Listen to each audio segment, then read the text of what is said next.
Hello guys, welcome back to my channel. पिछले vlog में हमने जाना था कि कैसे हम गुड़गांव से खाटू श्याम जा सकते हैं और इस व्लॉग में हम जानेंगे कि खाटू श्याम से जयपुर कैसे जाएं। और अगर किसी ने मेरा फर्स्ट व्लॉग नहीं देखा है तो please checkout my first vlog. तो चलिए आगे का वीडियो शुरू करते हैं। बाबा श्याम का दर्शन करने के बाद में हम तोरण द्वार पर आ जाते हैं और तोरण द्वार के पास में ही बस स्टैंड होता है जहाँ से आपको जयपुर के लिए बस मिल जाएगी, जिसका किराया 100 रुपीज़ था। और बस ने हमें 2 से ढाई घंटे में जयपुर के सिंधी कैंप बस स्टैंड पर उतार दिया। बस स्टैंड के सामने ही सिंधी कैंप मेट्रो स्टेशन भी है।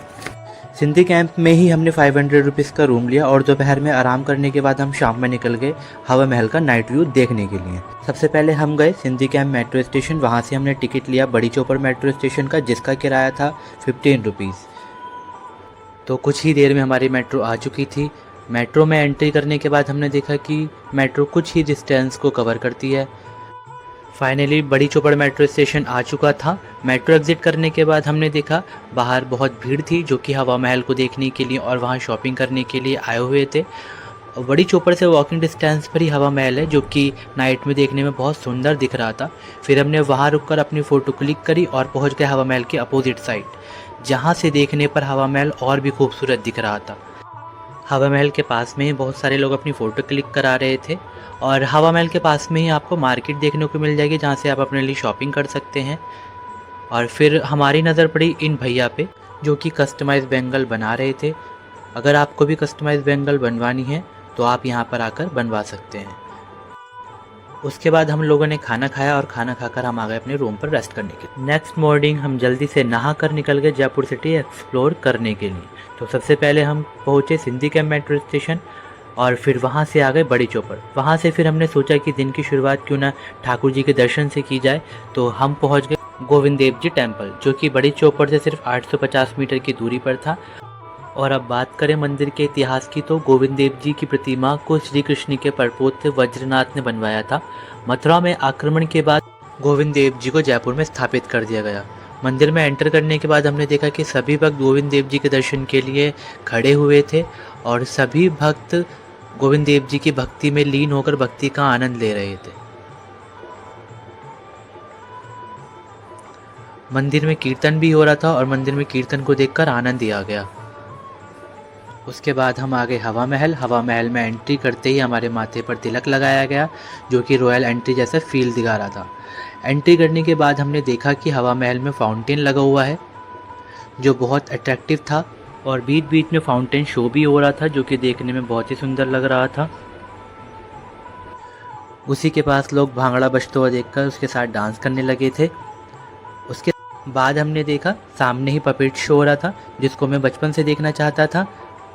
वहाँ पर कुछ लोग गाना भी गा रहे थे, तो उन लोगों के साथ मिलकर मैं और मेरे दोस्तों ने भी गाना शुरू कर दिया, जिसको देखकर भैया भी खुश हो गए और हम लोगों ने साथ में मिलकर वहाँ पर मस्ती करना शुरू कर दिया। फिर वहाँ एक छोटे रास्ते से होकर हम ऊपर की तरफ जाने लगते हैं, जहाँ से देखने पर हवा महल और भी सुंदर दिखता है और सामने अरावली पहाड़ियों का व्यू भी बहुत ही मज़ेदार होता है।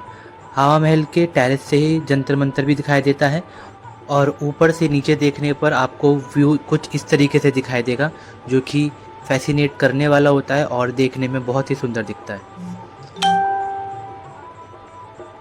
फिर हमने देखा महाराजा सवाई प्रताप सिंह जी का स्टैचू और हवा महल का एक बना हुआ रेप्लिका जो कि बहुत ही सुंदर दिख रहा था।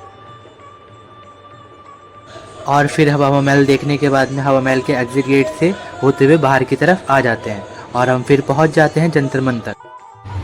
जंतर मंतर देखने के बाद हमने हवा महल के सामने से ऑटो किया जल महल के लिए, जिसका किराया था 20 रुपये पर पर्सन। फिर कुछ ही देर में हम पहुंच जाते हैं जल महल, जो जल में बना हुआ बहुत ही सुंदर दिखाई देता है। फिर हम वहां पर कुछ टाइम रुककर जल महल को देखते हैं, फिर फ़ोटो क्लिक कराते हैं। फिर हम वहीं से ऑटो करके निकल जाते हैं आमेर फोर्ट की तरफ, जिसका किराया 20 रुपये पर पर्सन होता है। अब हम फाइनली आ चुके होते हैं आमेर फोर्ट। फिर हमने ऊपर फोर्ट की तरफ चढ़ना शुरू कर दिया। फिर धीरे धीरे हम मस्ती करते हुए ऊपर फोर्ट की तरफ चढ़ते जा रहे थे और जितना हम फोर्ट की तरफ चढ़ते जा रहे थे उतना ही व्यू फैसिनेट कर देने वाला होता जा रहा था। और ऊपर से नीचे का व्यू देखने पर हमारी ऊपर चढ़ने की जो क्यूरियोसिटी थी वो बढ़ती जा रही थी। तो धीरे धीरे हमारी क्यूरियोसिटी को बढ़ाते बढ़ाते हम फाइनली आमेर फोर्ट पहुंच जाते हैं। अंदर एंट्री करने के बाद हम देखते हैं कि बहुत सारे लोग अपने फ़ोटो क्लिक करा रहे थे और हम भी आमेर फ़ोर्ट की खूबसूरती को देखते हुए अपने कुछ फ़ोटो क्लिक करा के फ़ोर्ट की खूबसूरती का नज़ारा देखने लगते हैं, जो कि देखते ही बन रहा था। और वहाँ से जयपुर का नज़ारा और भी सुंदर लग रहा था। और उसके बाद हम आ जाते हैं बाहर, जहाँ से देखने पर शाम में आमेर फ़ोर्ट कुछ इस तरीके से दिखाई दे रहा था, जो कि बहुत खूबसूरत दिख रहा था। फिर नाइट में हम जयपुर आ जाते हैं। जयपुर से बस पकड़कर आ जाते हैं हम वापस गुड़गांव, जो कि हमें पहुंचाती है 2:30 बजे। अब आप कमेंट करके बताइए कि आपको हमारा ब्लॉग कैसे लगा।